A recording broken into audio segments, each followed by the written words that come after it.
Baghdad کے بازار میں ایک حلوائی صبح صبح اپنی دکان سجا رہا تھا کہ ایک فقیر آ نکلا تو دکاندار نے کہا کہ بابا جی آؤ بیٹھو۔ فقیر بیٹھ گیا تو حلوائی نے گرم گرم دودھ فقیر کو پیش کیا۔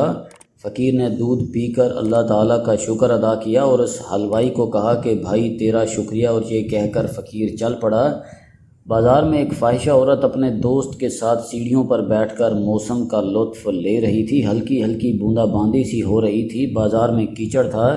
فقیر اپنی موج میں بازار سے گزر رہا تھا کہ فقیر کے چلنے سے ایک چھینٹا اڑا اور فاحشہ عورت کے لباس پر گر گیا۔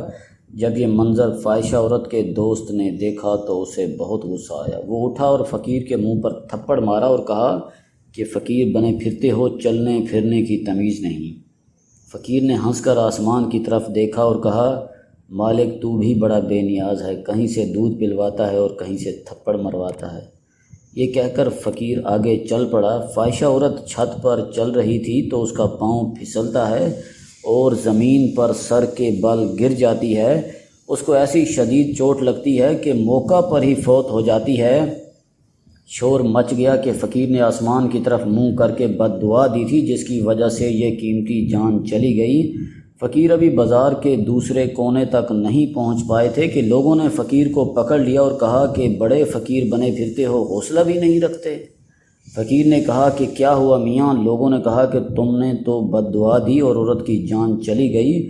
فقیر نے کہا واللہ میں نے تو کوئی بد دعا نہیں دی۔ تو لوگوں نے ضد کی اور کہا کہ نہیں، تیری بد دعا کا کیا دھرا ہے۔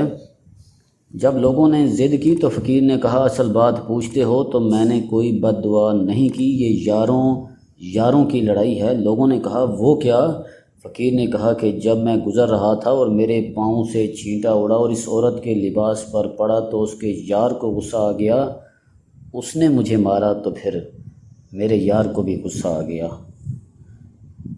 اللہ ہم سب کو معاف فرمائے۔